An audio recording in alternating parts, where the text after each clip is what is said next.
On today's DNVR Nuggets podcast, we're going to give our hangover takes from last night's win over the Mavs, dive into the mailbag for some awesome questions, and also talk about the best stories of this Nuggets season. Probably a lot of Russell Westbrook talk. Yeah. That's coming up on the DNVR Nuggets podcast.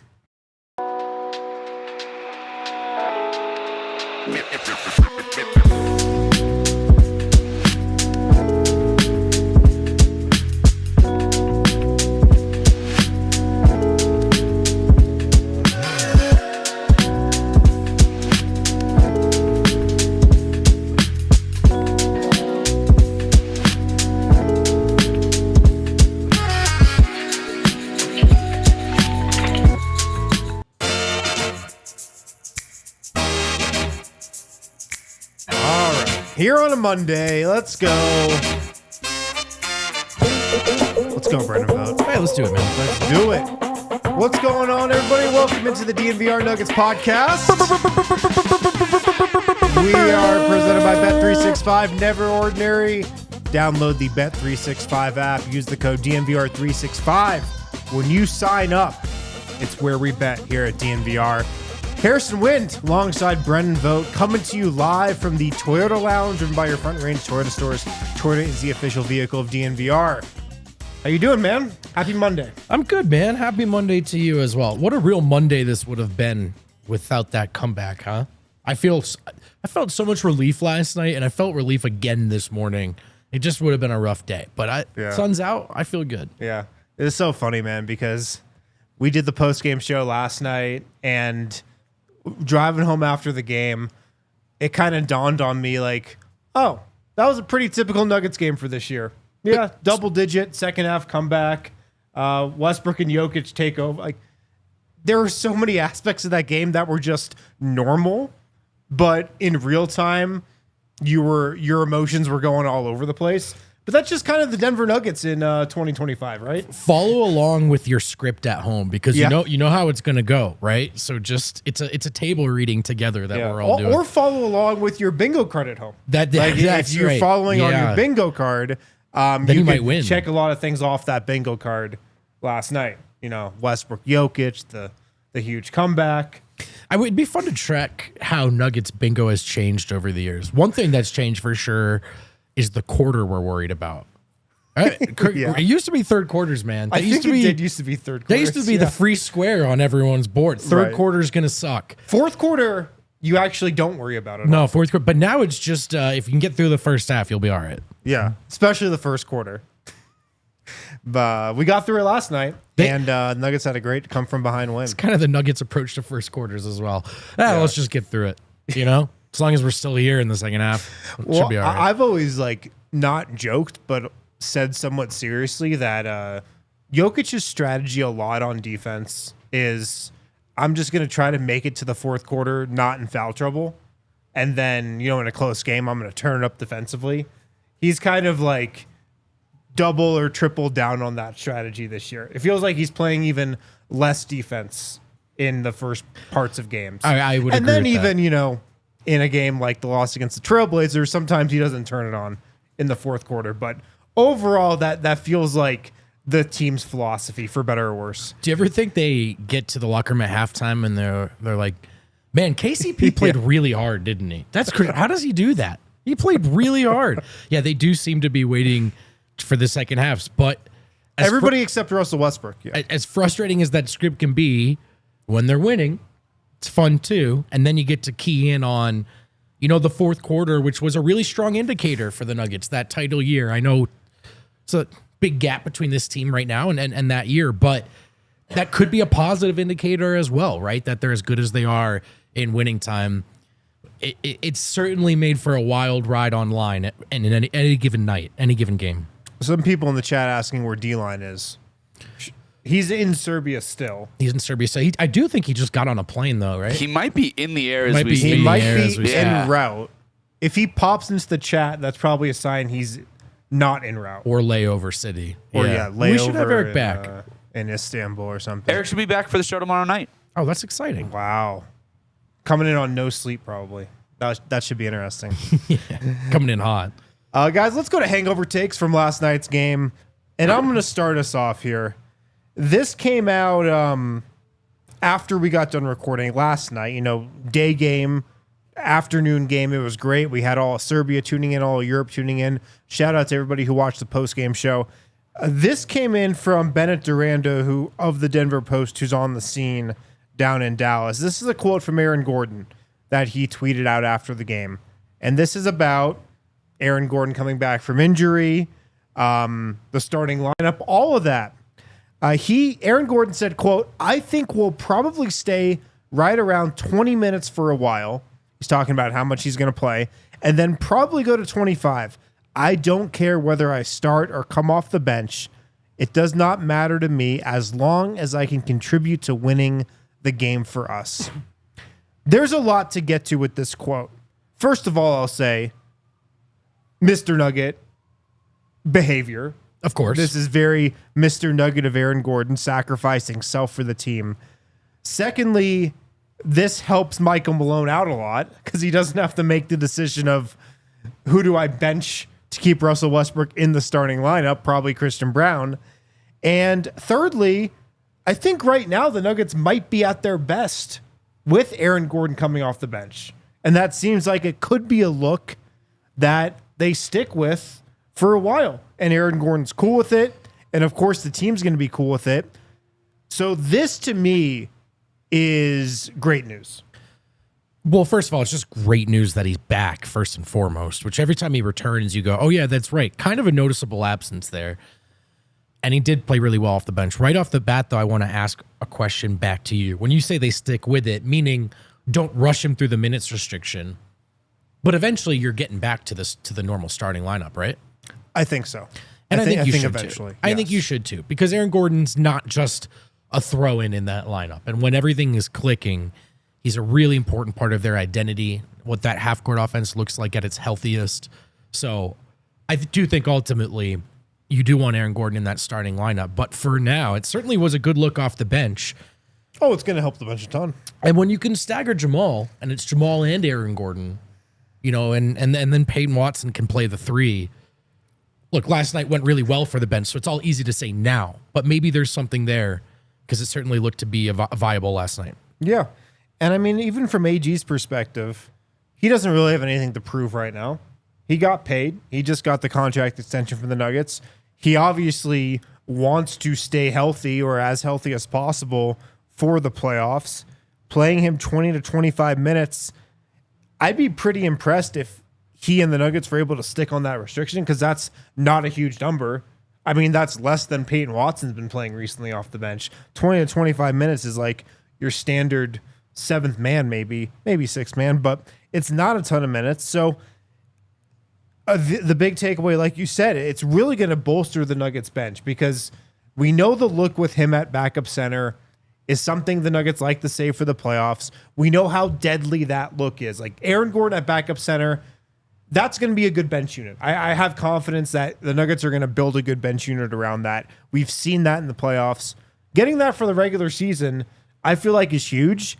And honestly, it kind of changes how I think about the second unit. Maybe it's not him totally at backup center. Maybe it's him at some backup 4, backup 5, a little bit here and there. But like him with the bench unit, it kind of paints the bench in a different light for me.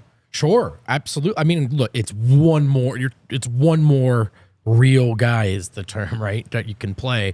I would think going forward, I think of it as the 4. And because I think Gordon next to DeAndre Jordan, depending on the team you're playing and how small they go, that's viable. You can get rebounds. And you can allow Peyton Watson to play small forward, which I think he is. And can also roam off of, depending his matchup a little more. So I think it just sort of allows Peyton to be more of a weapon defensively. So look, if Jamal Murray, Julian Strawther, Peyton Watson, Aaron Gordon, DeAndre Jordan. Yeah, that's a bench unit. Like that could work. I could talk myself into it. Yeah. We do have to say we're coming off of a night where the bench looked great. Now, did they look great because it was this configuration? Or was it just one of those nights? It's easy to say this is the move when the bench delivers a win. Going to need a slightly bigger sample size, I think. But yeah, man, I'm curious about Gordon and DeAndre Jordan off the bench, actually. Defensively, you're going to have a stout group out there with him and PWat. Yeah. And, Westbrook's going to be it's occasionally with that group, not a ton. Christian Brown maybe a little bit. Offensively, I feel like Aaron Gordon off the bench is a little underrated. First of all, he's shooting the ball well this year. But even beyond that, just his physicality, how he can attack the rim, his presence in the paint, offensive glass, getting to the free throw line a little bit. And even like the mid-range jumper has been better this year than it's been in years past. Yeah. So I think even offensively, it can really add a different dynamic to that second unit. So I love it. And just him coming out and saying that is awesome. Like, that is so selfless. That's just prioritizing the team. And I just love that Aaron Gordon said that yesterday. I mean, we've had so much to talk about and think about this season. For me, there's been multiple times where I've thought, oh, yeah, that's right. How little of Aaron Gordon have we seen? And even heard from, because when you're hurt, you're not doing media stuff. So it was a nice reminder that there's another adult in the room that's about the right things. That is, whether it's with the starting lineup or off the bench, one way or another, him on the roster active makes this team a lot better. And I'm really encouraged to have him back, and not surprised that that's the approach he's taking and the things that he's saying, because that's who he's been since he got to Denver. I like that comment from Maybe Range always. Rove. DJ likes playing with AG because he has chemistry with Blake Griffin. Sure. Aaron Gordon as the Blake Griffin. Little big to big oop stuff. Yeah. Sure, why not? And Aaron Gordon Little also Lob City. And two guys that can pass a little bit as well for bigs in Blake Griffin and Aaron Gordon. So that's the other thing too, is AJ is a guy who can receive a pass and make a play for someone else. He can receive a pass, he can make a pass. He can make a pass. And again, that goes back to the offense. Like, AG can do a lot more on offense than I think we give him credit for, because he's fit into such a specific role with this team as, the guy playing in the dunker off Nikola Jokic. I think we forget sometimes that he was that dude in Orlando doing a lot more, and he still can do that if needed. 100%. Absolutely. And yeah, I just think, and for Jamal Murray as well, right? Because a lot of his minutes with just the second unit, as much as this is something we've all talked at length about how he needs to overcome, he gets a lot of pressure when it's just him and those four other guys, and a lot of traps. And it's just one more guy in Aaron Gordon that you have to guard and take seriously, and be worried about if you're putting pressure over here, how have we put our defense behind the eight ball in other places? So Aaron Gordon, I think, just can make Jamal Murray's life easier, which can make everyone else's life easier. I mean, if Michael Malone's not going to stagger two starters consistently with the bench, Aaron Gordon's just making him do it now. He's like, I'm just going to play with the bench. I'm just going to be. It's me and Jamal. It's just, so that's great. You got any hangover takes? A couple. There's a lot of talks about what Russ would look like in the playoffs and what closing with Russ would look like in the playoffs. And I'll just say that the on-ball version of Russ in crunch time, I am not worried about. Because I think he and Jokic have figured out, like, teams are already doing this. Teams are already saying, take the three, we dare you. I know it gets more intense in the playoffs, and maybe it's different when the ball's in Jamal Murray's hands and Russ is spacing. But I feel as if he and Jokic have that part figured out. They know how they want to attack, even when he's being sagged off so drastically. And my last hangover take is the way the Mavs guarded Jokic last night reminded me of the way Denver played Boston without Jokic. So sometimes when you don't have your star players, you put your young athletes out there and you take a different approach. Less likely to win without the talent, but against Boston, Denver had Peyton Watson out there, and they were just switching everything. They're like, yeah, you actually can't take 53s. Go beat us, inside. Eventually they did. And I thought Dallas kind of did a similar thing of, okay, we don't have Luka, we don't have Kyrie. We want to make sure we have five guys on the floor where we can sort of swarm, make Jokic's life hell, and dare some other people to beat us. And Denver, a team that doesn't shoot a lot of threes, Harrison, but a team that actually makes most of the threes they take, couldn't hit one last night. And honestly, if they had, I actually think that's a blowout. And so I was a little harsh on it watching it, but it was just some missed threes. And I honestly think they could have cooked in that game with the way they were guarding Jokic. I think it's a good point. And the Nuggets 3-point shooting has been better as of late. Last 10 games, 38.2% from three. That's what they're shooting. Still not taking a lot of attempts. They're still last in the league in 3-point attempts. But on the season, they are fourth in percentage, 37.8%. So they do shoot the ball very accurately on average. When they do shoot threes, they just don't shoot a lot of them. What's funny is that's also the formula that worked for Denver during the championship season. That year, the championship season, the Nuggets were 25th in 3-point attempt rate, and they were fourth in percentage. This year, they're 30th in 3-point attempt rate and fourth in percentage. And that's part of their math game is, all right, we're not taking as many as you, but we feel pretty confident that we're taking and making good looks. Yeah. Honestly, I really think the 3-point math game thing is more about how they're defending on the other side of the ball rather than radically altering their approach. And that's been something we've been tracking all year. And, Denver can hit threes. They just don't jack them up. And that's an important difference. All right, let's hit a break. And on the other side, we'll dive into the mailbag and then a little later on talk about what are the best stories of this Nuggets season. Russell Westbrook, Nikola Jokic, Peyton Watson, a lot to get into there. So we'll hit all that right after this. Breck Brew is doing an ice deck giveaway right now. That means 2 VIP tickets on the glass with complimentary food and drink for the March 28th game against St. Louis. BreckBrew.com/ice deck to enter. You're entering again for 2 VIP tickets on the glass, complimentary food and drink, March 28th for St. Louis. And also, when you're there, enjoy some Breck Brew. Check out Breck Brew's new Breck Brew's new West Coast style IPA.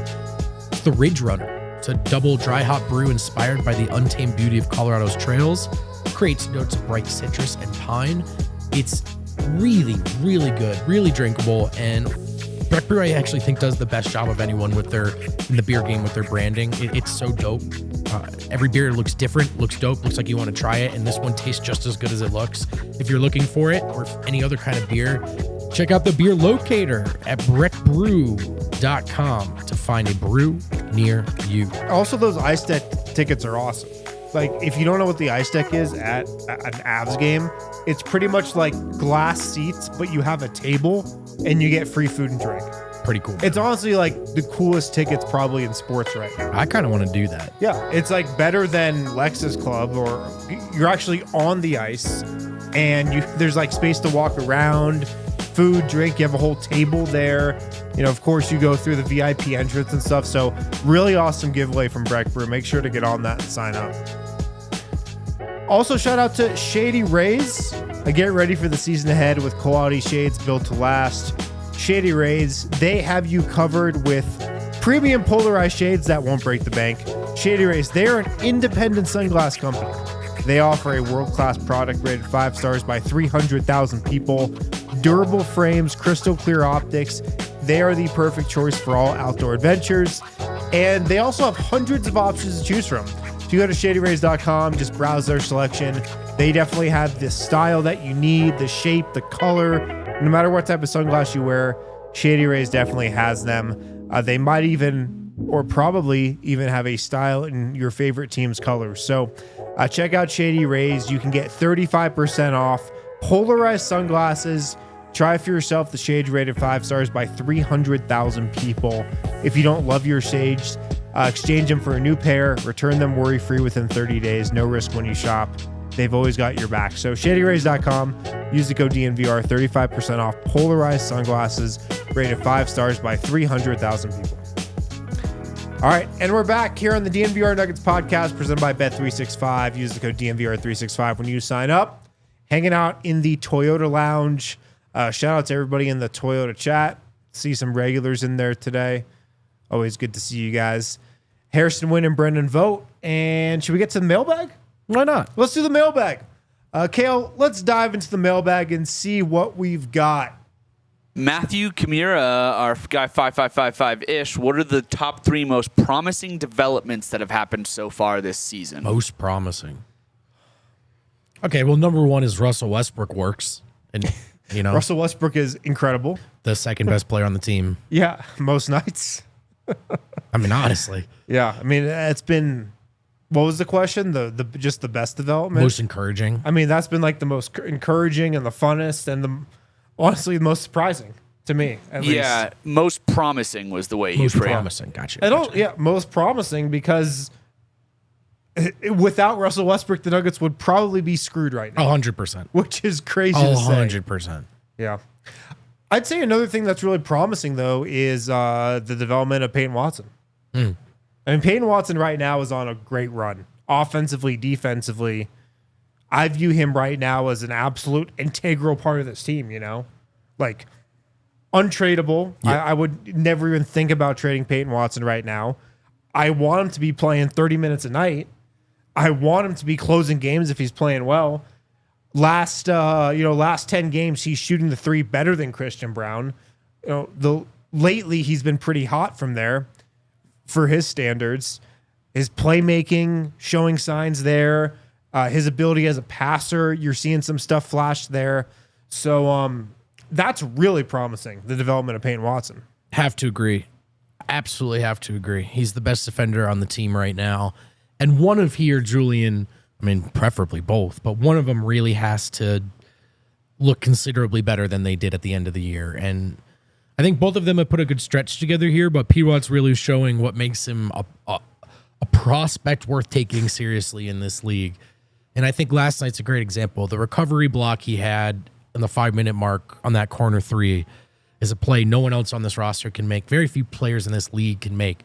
Now, Peyton's not a finished product. Peyton's got a long way to go, but you're seeing what makes him valuable, particularly to a Denver team that has a lot of holes defensively, and that's a guy that can patch up a couple of holes. Yeah. I think, overall, Christian Brown's had a very good season as well. I do too. This would have been an easier one to start. Like, I think if the first month of the season, this would have been everyone's. Oh, do you remember number the one start Christian Brown got off? Yeah, to? man. Wrote a feature on it, and I honestly still think he's. I think he's been better than given credit for since. Yeah. But of course, come back down to earth as a shooter for sure. Yep. But I still think that works is an encouraging development. For me, though, man, I would go to Jokic's 3-ball, which I think is huge. Yeah. I don't think that's just a fun novelty item. I think, man, it would have been important in Game 7 in the second half against Minnesota. What was he from 3 in that game? I don't remember, but that was the shot that was open. The shot he felt like felt like for a lot. Yeah, I'm going to try this one because I'm gassed and the bigs are down there. It's just not working. And, obviously that performance could happen in any night still, but I feel so much more confident in Jokic's outside shot. And I think that truly makes him as close to unguardable as it gets. Well, we always used to say, even Michael Malone would always say, I want him to shoot more threes. And then, the reason why is because if he actually was making the three consistently, the Nuggets would become even, that much more difficult to guard. Which is interesting because, yes, he's been making the threes at an incredible rate, like up near damn 50% on this season still. I don't feel like the Nuggets offense is better, though. Do you?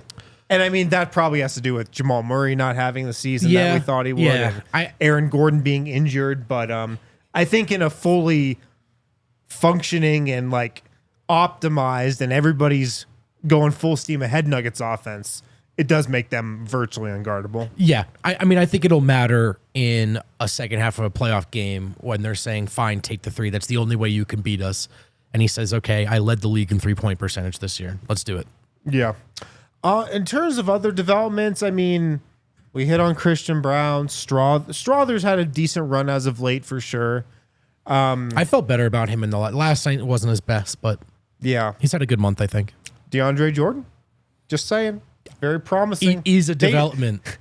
Him being this somewhat reliable, it might not force the Nuggets to trade for a backup center this year. Look, one way or another, it is a development. This is your backup center. I mean, I kind of think it is big if you don't feel like you have to try to make a trade for backup center. And I know that drives some people nuts. And that one's not just about complacency. Like, yes, things could be better. Things could always be better. It's just about, being realistic about upgrading the guy who plays behind Jokic. It's only going to be so many minutes. You've tried to address this at the deadline. You've tried to address this through free agency. You just haven't been able to figure it out. If you could just go, all right, here's the guy. He can give us 10 minutes. Just give us 10 minutes. That's helpful. I don't know if this is an encouraging development, but it's like I said, it is certainly a development. One to notice. Yeah. What else do we have in the mailbag, Kale? Let's go to another question here. See what we got. This one coming in from our guy Mitch. Any thoughts on the possibility of waiving someone and signing a vet at the buyout market, assuming no trades are facilitated? Y'all are more familiar with the salary cap and whatnot than I am. So, interesting question. I mean, the Nuggets right now, they have a full roster, 15 regular guys, 15 guys on standard contracts. It does feel like something is going to change with the back end of this roster before the playoffs. I do believe that. I did see Vlatko Čančar gotten a bit of a workout before the game last night. He's returning soonish, I believe, maybe later this month. He's in a great mood, by the way. Yeah? Ran into Vlatko before the game recently, and you could not tell that guy just had yet another heartbreaking, debilitating surgery. You would have no idea. Wow. He's the most positive guy, man. It's unbelievable. So you got Vlatko at the back end of your roster. You got Pickett, who played well this year. At the beginning of the season, we were just like, yeah, they'll probably move on from him in some way. I still think that might be the option, but maybe it's not as open and shut as it once was. So you got Deron Holmes out for the year, of course. Like, I feel like they will change up something with the back end of that roster. And yeah, maybe it's a wave, maybe it's a stretch, maybe they just salary dump somebody somewhere. But I bet there's a new guy, coming in that 12th, 13th, 14th, 15th spot at some point this season. I mean, Justin Holiday's just living in Aaron Gordon's house right now. If you follow him on Instagram, you'll see that. He's in Denver. I think the Nuggets locker room would love to have him back based on what I know. But I think there will be some change in that portion of the roster. It does feel like right now, as you're searching for a little more versatility and some guys that are playable, there are a lot of back-end spots of guys that aren't playing. Now, DeAndre Jordan's no longer one of them, but... Yeah. Is he a real guy? Yeah, he is. Is DeAndre Jordan officially a real guy? In exchange for Zeke, Šarić, who are not. Pickett, who has played better but is still on the outside. Vlatko, who I like a lot personally, but just hasn't been able to get off the runway in Denver. It does feel like maybe one of those spots could be a player. Could be Justin Holiday. I wouldn't be opposed to it. What were you saying, Kel? Not to harp on the Justin Holiday thing, but I just checked Spot Track. His career earnings are worth over $39 million. Why is he living at Aaron Gordon's right now? Bro, he's staying in the gym. He's living in the gym. Just living in the gym. AG's gym. Literally living in the gym. I mean, look, he obviously doesn't want to retire. He's not ready to do that. He's got kids. He needs an income here.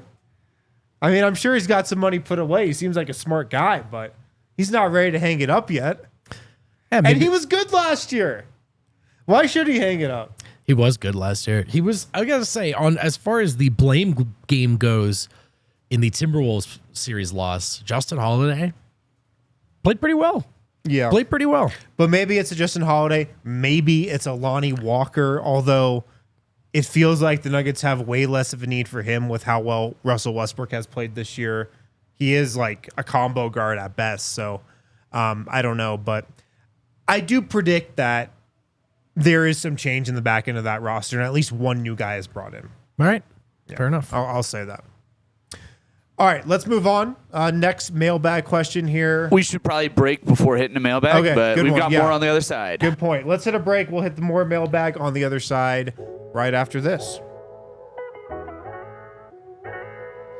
Shout out our friends at Red Hawk Roofing, and I really do consider them friends. I love seeing these guys when they throw the great watch parties that they do at the DNVR Sports Bar. We always have the games on, but sometimes Red Hawk Roofing will come through and throw a watch party. And these are awesome. And they give away tickets to future Nuggets games. You should always come and support and just hang out. And then more importantly, if you need some roof work done, that's their actual thing.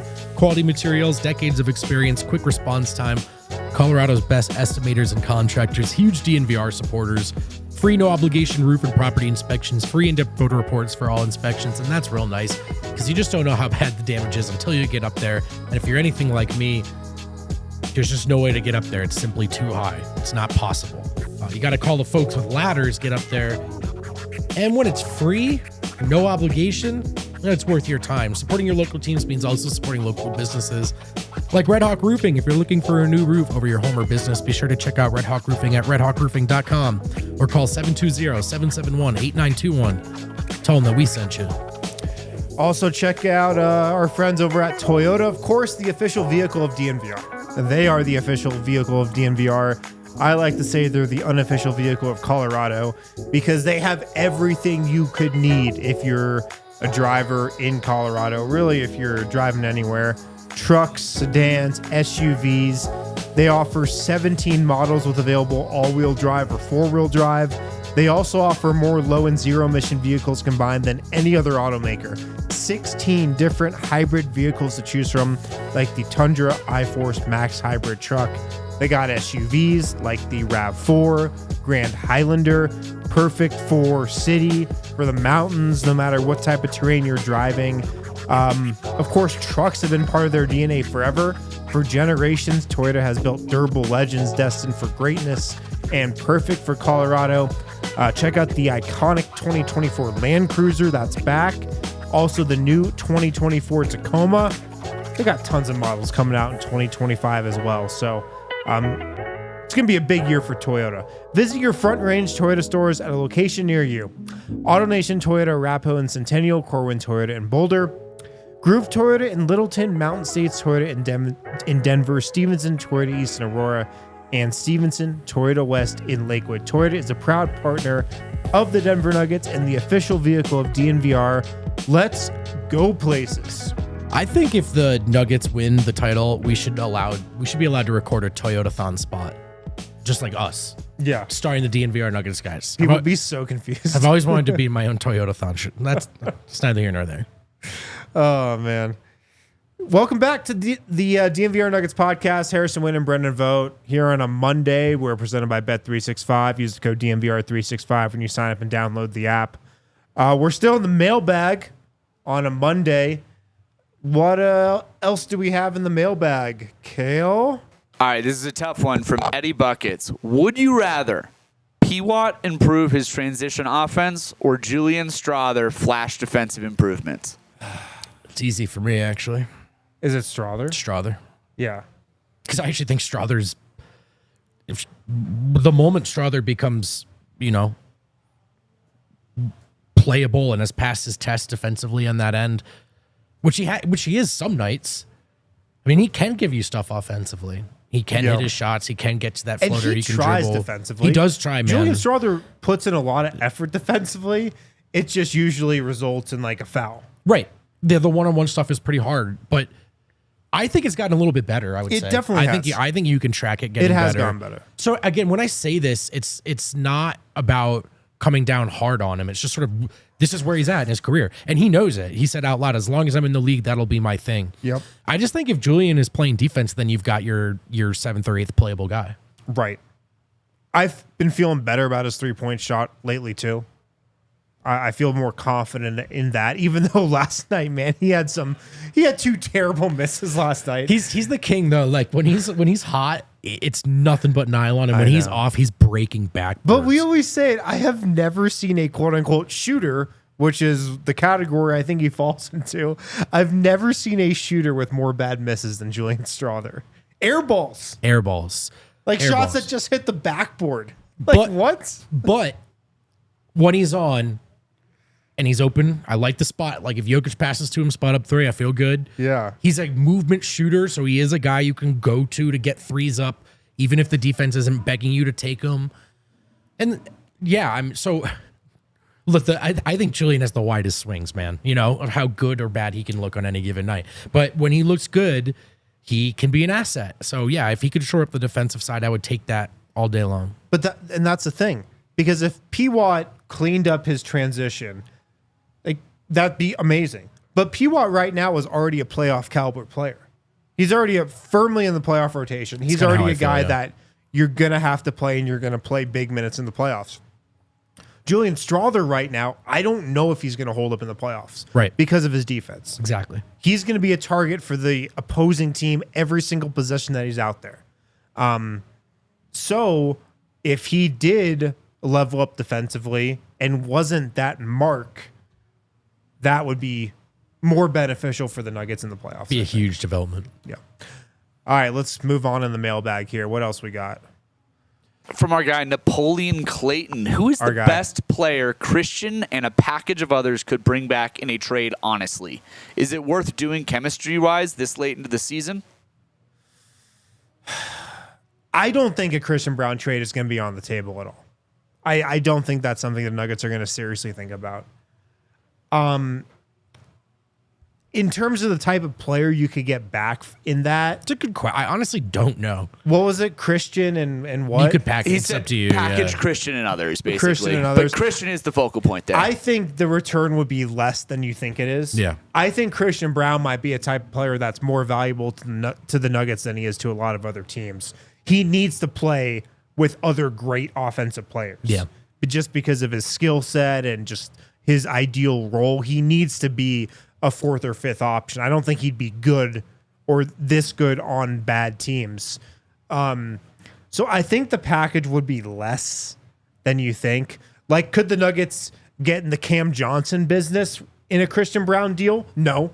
I don't think so. Brooklyn would seriously think about that at all. I think there'd be way better offers out there. I think they'd also just rather picks. Like, could they get in the business of, any of the Atlanta guys? Probably not. Like, I feel like Christian Brown probably has less trade value than you think. The hard part about Christian is he's kind of a piece that is really only needed on a contender. Yep. So, the type of guy you're going to get, because you're probably looking for shooting if you're trading Christian. Yeah. None of the teams that could use Christian are going to trade you one of their best shooters. Yep. This is sort of why the trade conversation's been really tough this year. It just seems like you've got two options, which is, swim in the minnow pond in terms of trade pool or break up the core. Yeah. And I don't, what they really need is a middling trade. And I don't feel like they have a lot of paths to one, to be honest. I don't. See, what about, Jordan Clarkson's a guy that's out there with the Jazz. I feel like he's probably going to definitely get traded this season. Doesn't he feel like the most obvious next Dennis Schroeder, Spencer Dinwiddie? Oh, he could be. Yeah. Like, all right, let's go get this guy. And then wherever he goes next, he stinks. Doesn't that feel on the table? I mean, definitely. Especially if he came here. Definitely. But he's a guy I could see playoff teams talking themselves into. It's Totally. Would the Jazz, and I don't even know if this trade or anything like this trade would be possible, is there any way that the Jazz would look at Christian Brown and be like, all right, we would accept him back in a type of package for a Clarkson? Maybe. Does he have enough upside for the Jazz to be like, all right, that's the guy we want to target if we're unloading a Clarkson or Walker Kessler or one of those guys? Yeah. He's young. You could look at him as a complimentary piece. Yeah. He's white, so that helped. Just kidding. That's a joke. We've already established he'd fit very well in Utah. And he's a guy you could bring in that could be part of a winning team in the future. That's not necessarily jacking up your tank job in the maybe. I would think they probably just want to pick or something for Clarkson, but I would think so. Also, Utah is rapidly approaching "what are you doing" territory. I feel they're in like year 4 of a rebuild and that's have nothing going well, but then they still kind of have pieces like Jordan Clarkson, and you're like, and yet they refuse to trade Lowry as if he's going to be the best guy on a championship team. And he is good, but I don't know, man. I don't know what they're. Why is Jordan Clarkson on that team still? Vibes? Maybe he loves Utah. Maybe he just loves Utah. So maybe he's requested to stay. I don't know. But yeah, a good point. It's an interesting thing because I think what we're coming back to is I don't think Christian Brown has a ton of trade value, even though he's a really good player. He's just not the guy that would bring back a lot in a trade. And I don't think the Nuggets are going to look to trade him at all. Like, I just don't think that's something they're going to look to do. Yeah. Even one bit. Maybe I'm wrong, but that's just my read. All right, let's move on. Got more in the mailbag here. We do. Let's see. Continuing on trade talk from Flo, do you really see a trade possible without even a second rounder to send? I mean, it certainly is a wrench. It makes it tougher. It makes it tougher because second rounders are just the ultimate sweeteners. Yeah. It's like, we don't really want to do this deal. What if we just threw you 3 second rounders? All right, we'll do it.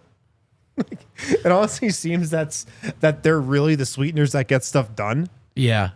And I also, there seems to be a wild discrepancy between what different orgs can get done with second round picks. Right. For some teams, it's here's 3 of them to get rid of this signing that didn't work. Some teams. And for other teams, it's, that's all it took to get the exact player we needed at the deadline. Part of this, though, that is the problem. You want to talk about getting into the Cam Johnson or whatever, or Bogdanovich sweepstakes with Christian. Yeah, Christian and a pick, but you don't have those. You really don't, unless you're talking about that first rounder, which is the only asset right now. You're not trading that. So, yes, I mean, just to answer Flo's point, obviously, on its face, it's made this much, much more complicated. And it was bad management of the assets. I still think it is possible to get a deal done, you know.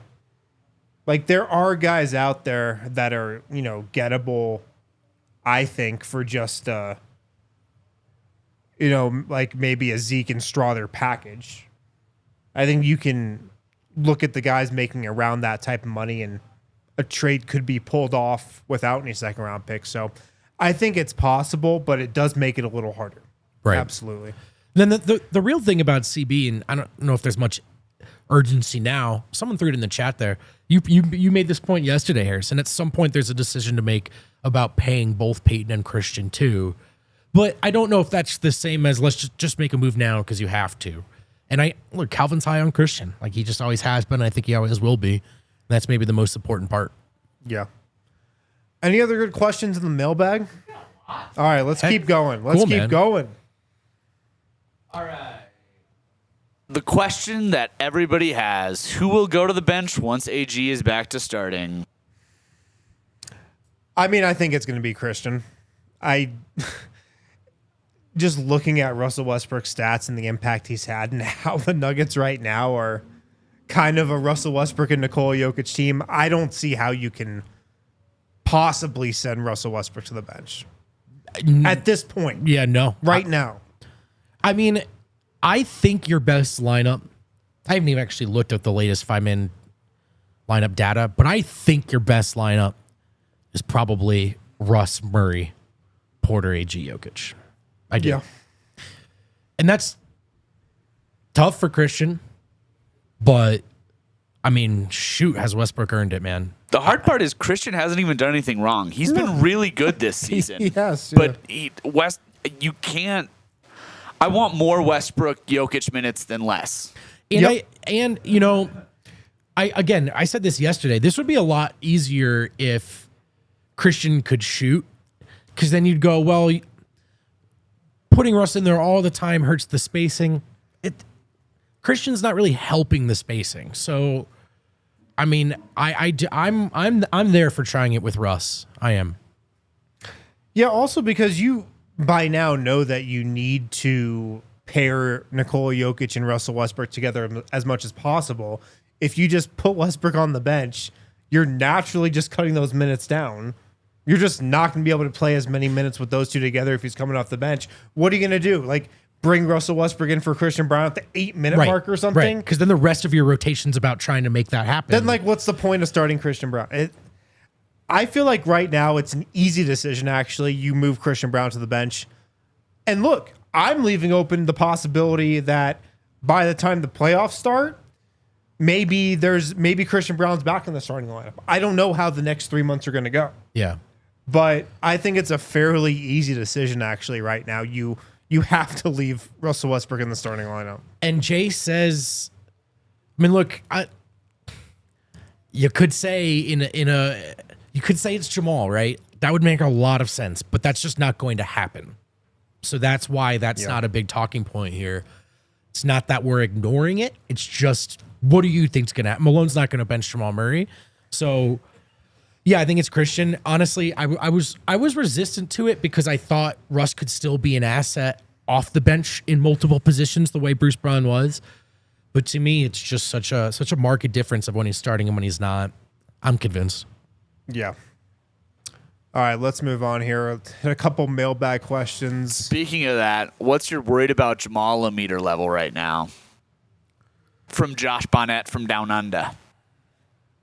I mean, I don't know. What's yours? I'm worried right up until he has a good playoffs. And if he has a good playoffs, I'll stop being worried. So could he do anything in the regular season to make you not worried? Yeah, score 25 points a game for a couple months. Yeah. But the thing about being worried about Murray is I'm worried about Murray. I still know and think he can do what he did in the fourth quarter. You can be worried about Murray and still know he could have a 30-point game somewhere in there. But I don't know. Yes, just frankly, in a world where he could have alleviated our concern, I think he has mostly just exacerbated it. Yeah, well, I think the most worrying part for me is that the injuries are obviously still a very big deal, and they're affecting his play. Yeah. And that's the most troublesome part of Jamal Murray's season. It'd be one thing if he was just playing bad, but he's playing bad, it seems like, because he's being weighed down by these injuries. And they're not really getting better. They get better for a little bit, and then he aggravates something and plays through it. So it doesn't seem like we were trending in a good direction with him, I think, a couple of games ago. Now it feels like we reverted back, especially after this last Dallas game, to like, this has just been Jamal Murray's season so far. And like this latest knee thing, it's concerning because we know that injuries really affect his play.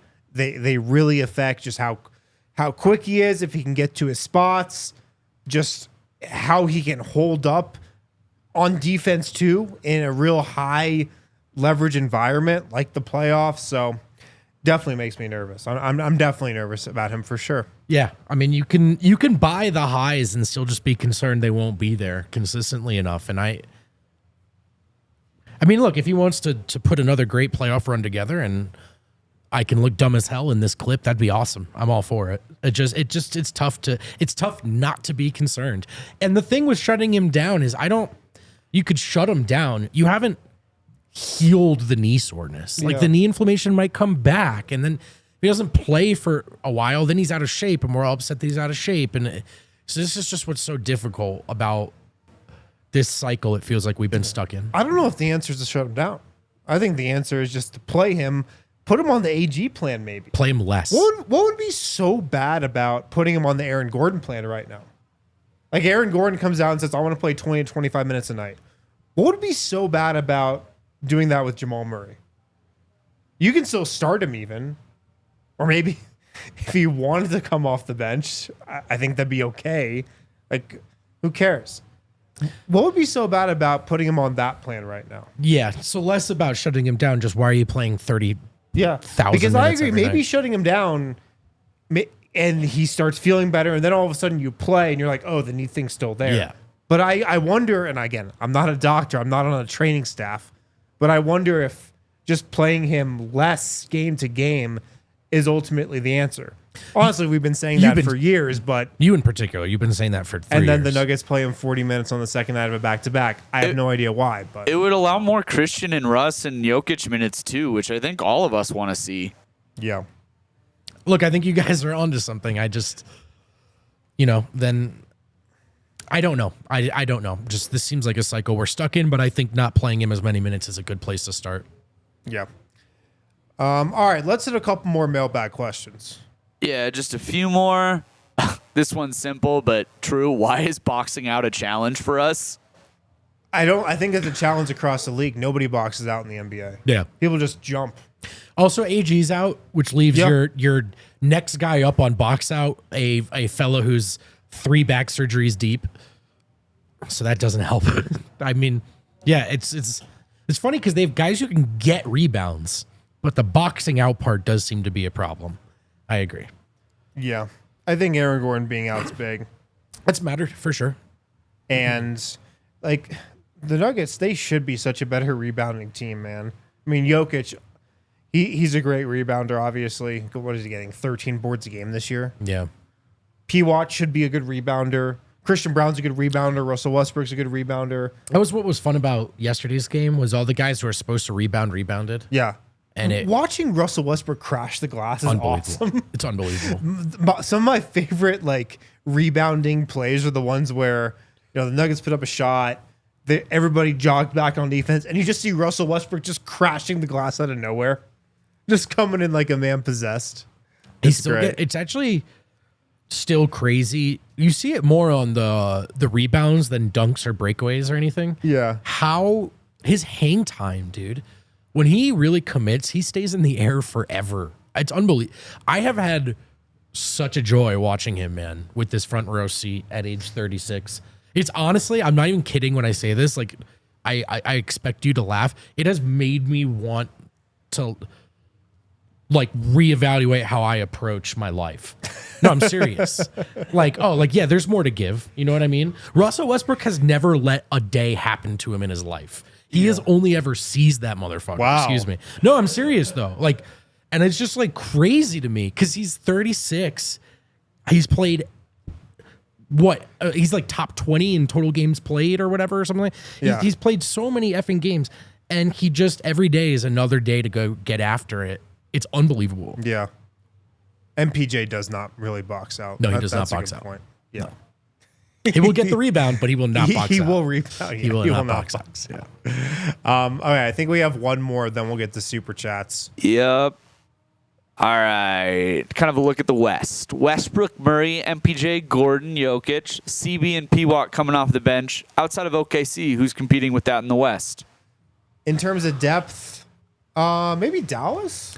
I honestly think it's OKC, and then either Dallas or Denver gets it together. For Denver, it's getting their ish together. For Dallas, it's getting healthy. Yep. I still think those are your three teams out west. Shout out to Memphis and Houston who are having great seasons. But you're fake.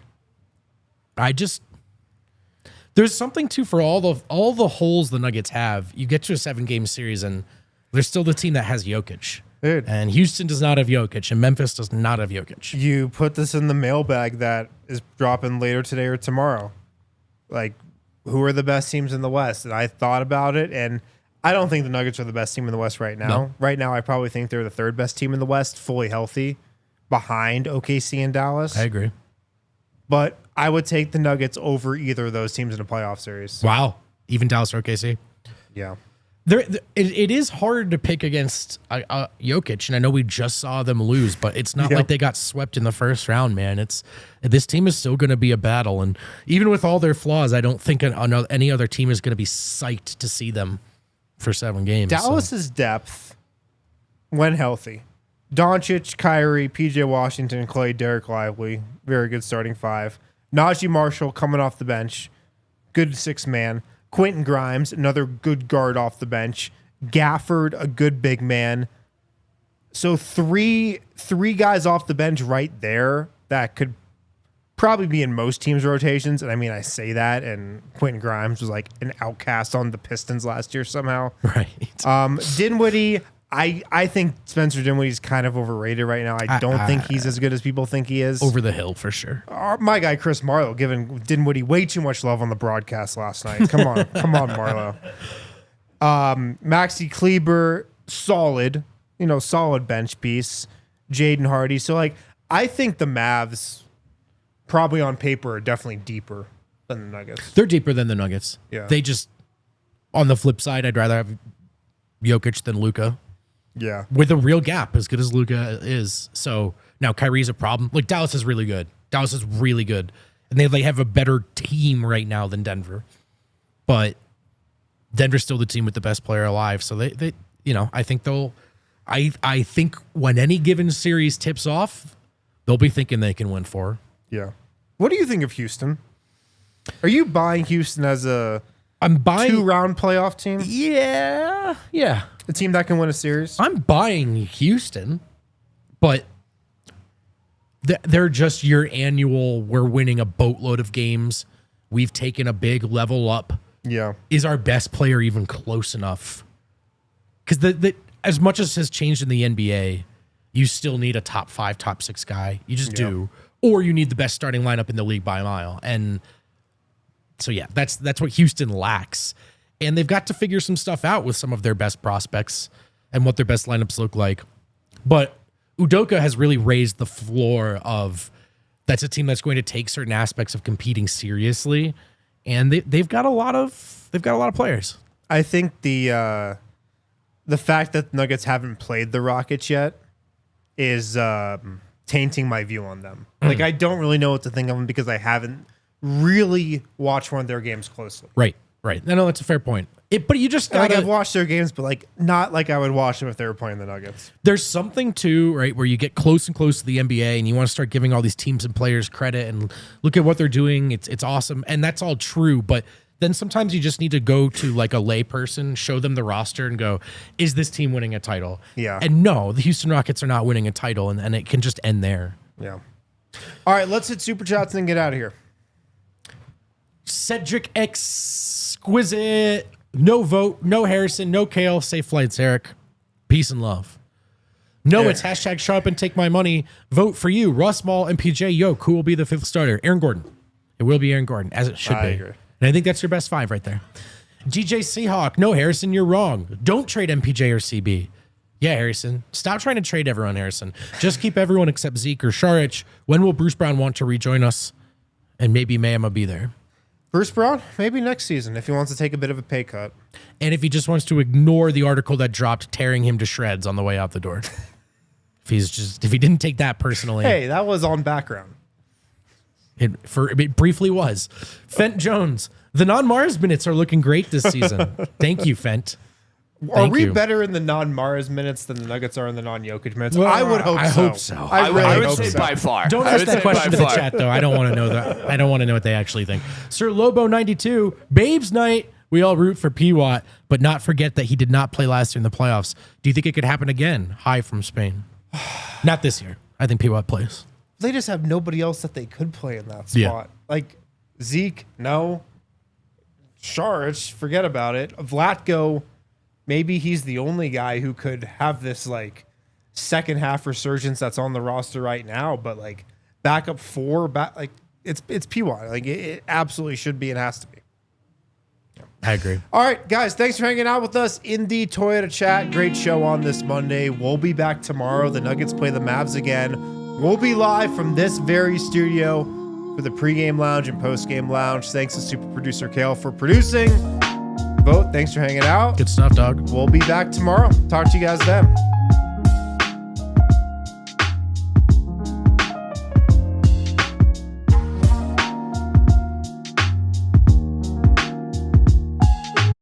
We all silly like the mayor.